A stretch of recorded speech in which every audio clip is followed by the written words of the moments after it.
کہ لائف زندگی پہ زمین پر تقریباً 4 بلین سال سے موجود, ابھی ہم نے دیکھا تھا کہ 4 ارب سال پہلے سے زمین پر موجود ہے. اور ہمیں اب یہ بھی اندازہ ہے کہ زندگی شروع ہوئی بالکل سمپل بیکٹیریا سے, اس کے بعد پیچیدہ بیکٹیریا بنے جو کہ یوکیریوٹس ہیں, اس کے بعد پھر ملٹی سیلولر لائف بنی یعنی کثیر قلبی جو کہ بہت سادہ تھی, اس سے پھر پیچیدگی آہستہ آہستہ بڑھتی گئی. تو جنرل آئیڈیا یہ ہے کہ زندہ اجسام وقت کے ساتھ ساتھ تبدیل ہوتے رہتے ہیں, اور وہ خصوصیات جو انواع کو اپنی اگلی نسل پیدا کرنے میں مدد دیتے ہیں وہ خصوصیات بڑھتی جاتی ہیں, اور اس طرح سے زندگی میں آہستہ آہستہ تبدیلیاں آتی جاتی ہیں. تو تھیوری آف ایوولوشن کیا ہے, وہ یہ ہے کہ اگر ہم دیکھیں کہ بہت سے جانور, تقریباً تمام جانور بہت سے بچے پیدا کرتے ہیں. اگر ہم مچھلیوں کو دیکھیں, ایسی بھی مچھلیاں ہیں جو کروڑوں کے حساب سے انڈے دیتی ہیں اور سب فرٹیلائز ہوتی ہیں, یعنی کروڑوں بچے دیتی ہیں ایک ہی سیزن میں. تو جانور عام طور پر اتنے زیادہ بچے دیتے ہیں جو ان کی انوائرمنٹ سپورٹ نہیں کر سکتی. اس کا مطلب یہ ہے کہ تمام کے تمام بچے زندہ نہیں رہیں گے, تو وہی بچے زندہ رہ پائیں گے جن میں ماحول سے فٹنس زیادہ ہوگی, اور وہی اگلی نسل پیدا کر پائیں گے. تو آرگنزم کی پاپولیشن وقت کے ساتھ ساتھ تبدیل اس لیے ہوتی ہیں کہ وہی افراد اگلی نسل پیدا کر پاتے ہیں جن کی ماحول سے مطابقت زیادہ ہوتی ہے. تو اس طرح سے ہیریٹیبل ٹریٹس جنم لیتے ہیں, یعنی وہ خصوصیات جو اگلی نسل میں تبدیل منتقل ہوتی ہیں وہ آہستہ آہستہ تبدیل ہوتی جاتی ہیں. تو یہ تبدیلی آتی کیسے ہے؟ یہ نیچرل سلیکشن کی وجہ سے آتی ہے. نیچرل سلیکشن کیوں ہوتی ہے؟ اس لیے کہ میوٹیشن ہوتی ہیں. اب ہمیں پتہ ہے, پہلے ہمیں نہیں علم تھا, 200 سال پہلے ہمیں نہیں علم تھا, اب ہمیں علم ہے کہ جینز میں میوٹیشن ہوتی ہے. اس کے علاوہ جینیٹک ڈرفٹ ہوتی ہے, ان کی ہم بات کریں گے بعد میں تفصیل میں. بہت سے ایسے میکینزم ہیں جس وجہ سے انواع میں آہستہ آہستہ تبدیلی آتی رہتی ہے. ان تبدیلیوں کی وجہ سے کچھ افراد اپنی اگلی نسل پیدا کرنے میں زیادہ کامیاب رہتے ہیں. اسے کہتے ہیں ڈفرینشیل ریپروڈکٹیو سکسیس. اور یہ جو ڈفرینشیل ریپروڈکٹیو سکسیس ہے یہ ارتقائی پروسیس کی بنیاد ہے. اس کی وجہ سے اڈیپٹیشن پیدا ہوتی ہے جس سے ماحول سے مطابقت بڑھتی ہے, اور اسی وجہ سے پھر ڈائیورسفیکیشن پیدا ہوتی ہے, یعنی مختلف علاقوں میں ایک ہی نوع آہستہ آہستہ مختلف ہونے لگتی ہے, کیونکہ مختلف علاقوں میں یہ جو ماحول کے پریشر ہیں مختلف ہو سکتے ہیں.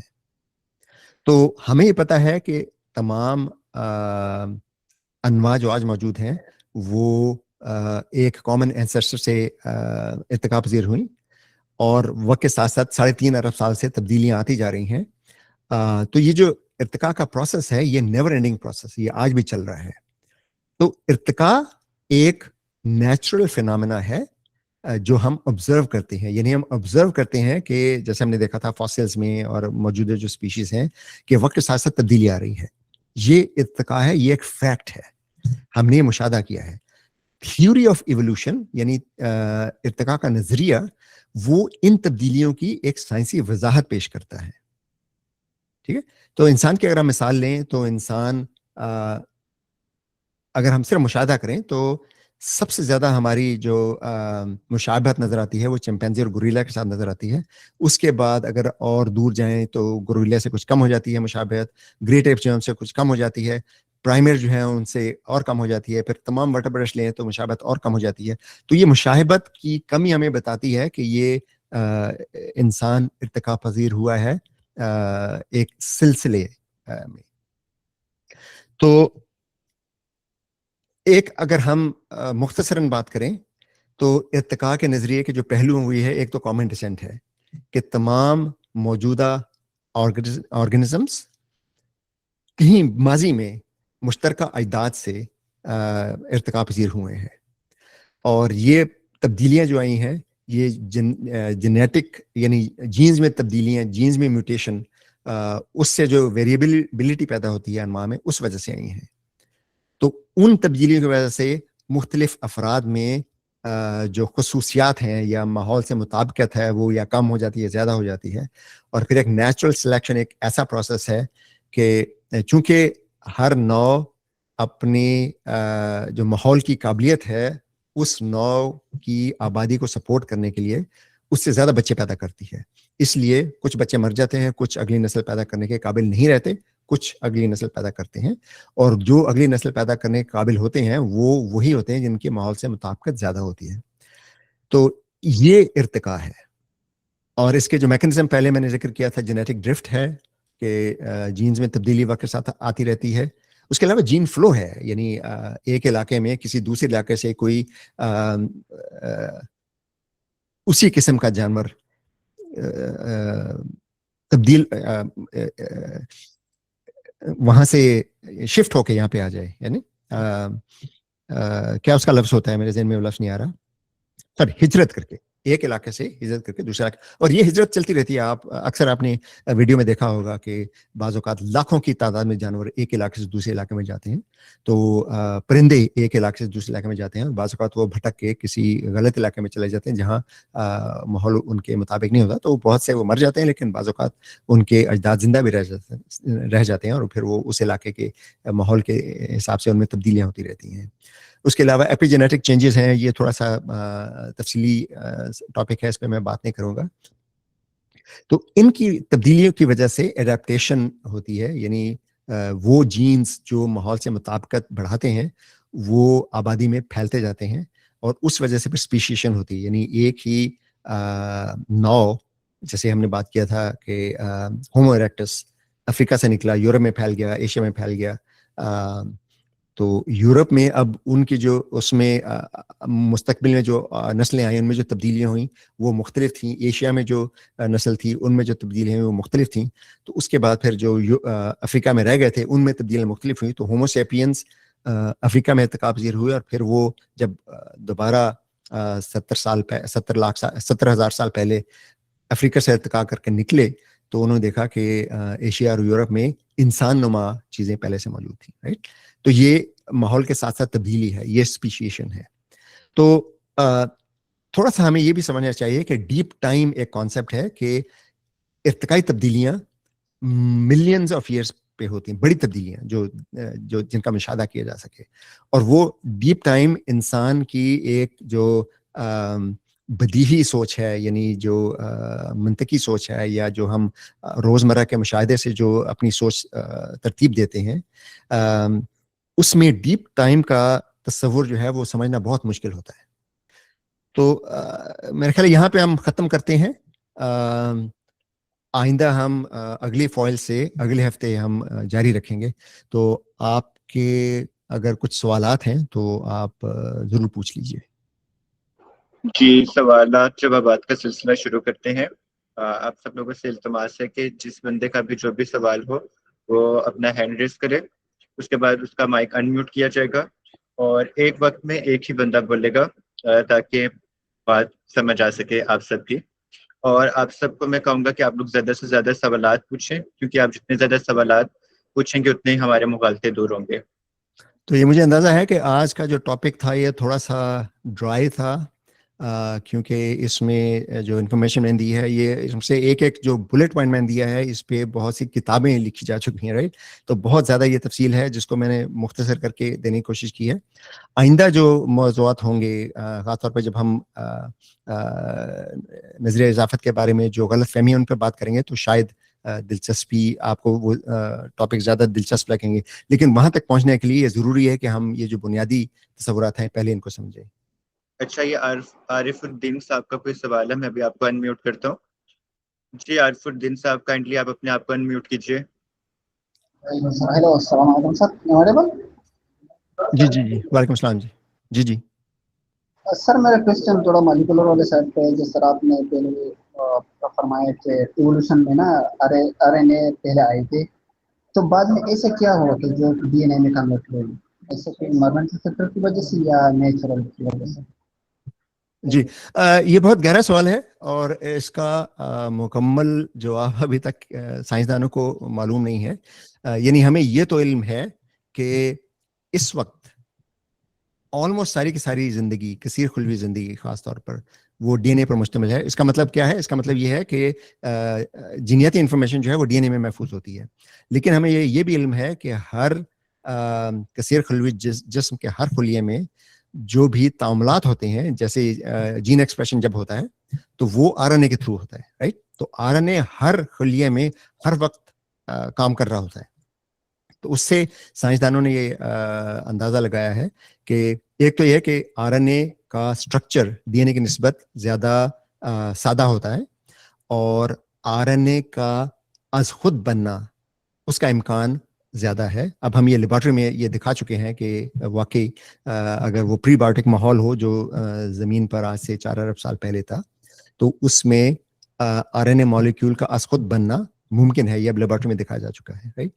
اور پھر یہ ہے کہ اب ہمیں یہ بھی پتا ہے کہ R N A molecule as a transmitter of information, یعنی انفارمیشن ایکسچینج میں استعمال ہوتا ہے, رائٹ. اس کے علاوہ ہمیں یہ بھی پتا ہے کہ آر این اے مالیکیول جو ہے وہ مختلف تعاملات کو تیز کر سکتا ہے, رائٹ. پروٹین بنانے میں مدد کرتا ہے, وہ تو ہمیں بالکل پتہ ہے, اس لیے کہ وہ ہر خلیے میں ہم دیکھتے ہیں کہ وہ پروٹین بنانے میں مدد کرتا ہے, رائٹ.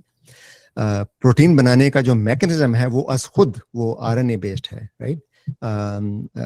یعنی وہ خلیوں کا پروکیریوٹک خلیوں کا وہ حصہ, وہ آرگنیل جس میں پروٹین بنتی ہیں, وہ از خود زیادہ تر وہ آر این اے پر ہی مشتمل ہے, رائٹ. تو یہ تو ہمیں علم ہے کہ آر این اے یہ سب کام کر سکتا ہے, اور پھر یہ کہ آر این اے ریپلیکیٹ بھی کر سکتا ہے اپنے آپ کو. تو ان وجوہات کی بنا پر یہ ایک مفروضہ ہے, یہ ایک ویریفائڈ فیکٹ نہیں ہے, مفروضہ ہے کہ زندگی کا آغاز غالباً آر این اے کے ماحول میں ہوا تھا. یعنی ابتدائی خلیے میں R N A information carrier بھی تھا, اور وہ تعاملات کے لیے بھی استعمال ہوتا تھا, اور وہ پروٹین بنانے کے لیے ٹیمپلیٹ کے طور پر بھی استعمال ہوتا تھا. اب وہاں سے D N A based life کی ٹرانزیشن کیسے ہوئی, اس کے بارے میں سائنسدانوں کو زیادہ علم نہیں ہے, لیکن ہمیں یہ پتا ہے کہ آر این اے سے ڈی این اے بنانا بالکل ممکن ہے, کیونکہ آج کل یہ جو آج کل تو نہیں, مطلب اربوں سالوں سے ویکسین چل رہی ہیں, یہ وائرس چل رہے ہیں. وائرسز 2 قسم کے ہوتے ہیں, کچھ میں D N A material genetic material D N A کی شکل میں ہوتا ہے, کچھ میں آر این اے کی شکل میں ہوتا ہے. اب جن میں آر این اے کی شکل میں ہے وہ وائرسز, جیسے یہ کرونا وائرس تھی, یہ جب ہیومن یا کسی بھی خلیے پر اٹیک کرتے ہیں تو سب سے پہلے وہ آر این اے سے ڈی این اے بناتے ہیں, اور پھر ڈی این اے کو جو ہوسٹ ہے اس کے ڈی این اے میں شامل کرتے ہیں, رائٹ. خاص طور پہ جو ریٹرو وائرسز ہیں, جیسے ایڈز کا وائرس ہے, یہ بھی ایچ آئی وی بھی اسی طرح کام کرتا ہے. تو یہ تو ہمیں علم ہے کہ آر این اے سے ڈی این اے بنانا فطری طور پر فطری پروسیسز موجود ہیں, لیکن یہ ٹرانزیشن کیسے ہوئی کہ آر این اے بیسڈ خلیے ڈی این اے بیسڈ خلیوں میں تبدیل ہو گئے, اس کا علم ہمیں نہیں ہے. جی, امید کرتا ہوں کہ آپ کو اپنے سوال کا جواب مل گیا ہوگا. جی یاسمین نیازی صاحبہ, آپ کائنڈلی اپنے آپ کو انمیوٹ کیجیے. السلام علیکم سر. وعلیکم السلام. سر یہ کہ ہم جب اسٹوڈنٹس کو جینیٹکس پڑھا رہے ہوتے ہیں تو ہم اس میں زیادہ تر چیزیں جینس سے ہی لنک کر رہے ہوتے ہیں, اور بیسکلی جو 2 تھیوریز ہم پڑھاتے ہیں اس میں لمارکزم ہے اور ڈارون کی تھیوری ہے, اور پھر اس کے بعد نیوٹن سنتھسس. اس سے مجھے یہ کہنا تھا کہ لمارک کو تو ہم بہت زیادہ مطلب وہ لے جاتے ہیں کہ چلو بس اس میں ایکوائرڈ کیریکٹرز جو ہے وہ نہیں آ سکتے اتنے آرام سے, تو یہ مطلب جینیٹکس اس کو سپورٹ نہیں کرتی اس کی تھیوری کو. لیکن آگے آ کے ڈارون بھی تقریباً ایسی ہی بات کرتا ہے کہ جو اڈیپٹیشنز ہم کرتے ہیں تو وہ اڈیپٹیشنز ہماری سروائیو کرتی ہیں اگر ہم فٹ ہوتے ہیں انوائرمنٹ کے حوالے سے. تو اڈیپٹیشنز بھی تو ایک ایسا ہی فیچر ہے نا کہ وہ کیسے ہمارے اندر آ جاتی ہیں, چینجز ایک دم سے تو نہیں آتی. اب فار ایگزامپل ایک آنکھ ہے, اس کے اندر کتنی زیادہ کمپلیکسٹی ہے, تو ایسے تو نہیں ہوتا کہ ایک فیچر آیا ہے تو مطلب وہ پھر 1000 of years میں اس میں دوسرا فیچر آیا ہے. مجھے اس چیز کی تھوڑی سمجھ نہیں آتی کہ مطلب ہم اس کو کیسے, پھر ڈارون کو بھی تو ہم فلی طور پہ اپروو نہیں کر سکتے نا کہ جو اس نے میتھڈ بتایا تھا. اور دوسری بات یہ کہ ہیومنس کا کیا رول ہے اس میں, کیونکہ اب جیسے ہم جینز کے ساتھ کھلواڑ کر رہے ہیں, مائکرو آرگنزم کے ساتھ لیبارٹریز میں کر رہے ہیں, اینٹی بایوٹک ریزسٹنس بھی آ رہی ہے, اس کے علاوہ ہم بھی بڑا کچھ کر رہے ہیں ان کی جینز کے ساتھ جین تھراپی کے اندر. تو کیا ہم ہیومنس کو ایز اے فیکٹر لے سکتے ہیں کہ ایوولوشن میں رول پلے کر رہے ہیں ہم؟ جی بہت شکریہ, آپ کے دونوں سوال بہت اچھے ہیں. تو پہلی بات میں یہ کہوں گا کہ ہمیں جب ہم ایوولوشن کی بات کرتے ہیں, جب ہم تھیوری آف ایوولوشن کی بات کرتے ہیں, تو ہمیں ڈارون پر نہیں رکنا چاہیے. ڈارون کو گزرے 150 سال ہو چکے ہیں. جب ڈارون نے نظریہ ارتقاء پیش کیا تھا شروع میں, آج سے 150 سال پہلے, اس وقت جینیات کی سائنس ابھی ایجاد بھی نہیں ہوئی تھی. بایو کیمسٹری کا ہمیں کوئی علم نہیں تھا.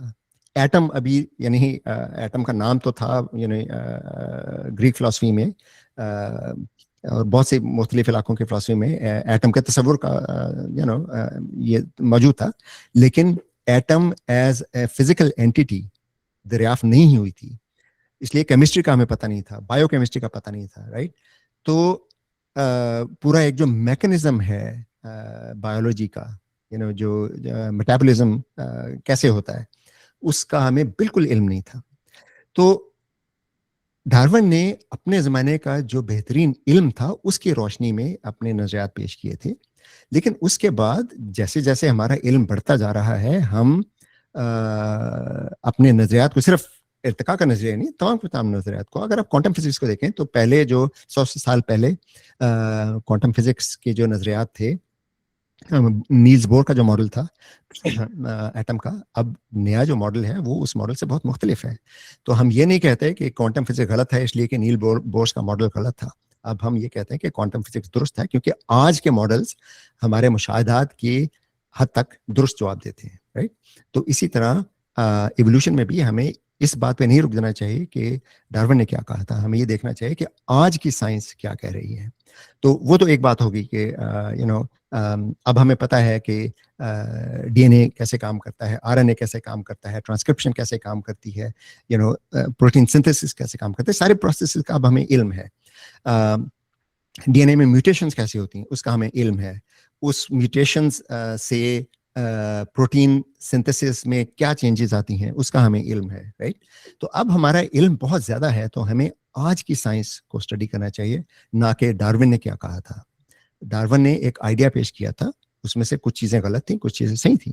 آپ کی بات بالکل درست ہے کہ ڈارون نے جو کچھ کہا تھا اڈیپٹیشن کے معاملے میں, وہ لمارک سے ملتا جلتا تھا کیونکہ اس وقت اور کوئی انفارمیشن موجود نہیں تھی.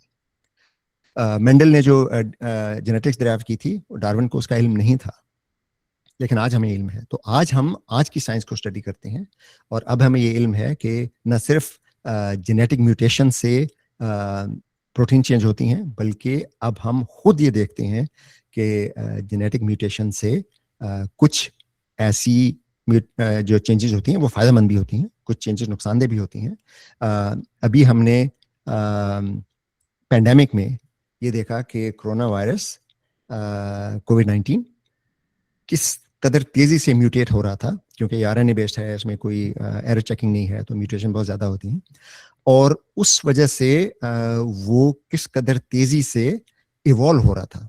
تو میوٹیشن اور ایوولوشن کو ہم نے ریئل ٹائم میں دیکھا ہے.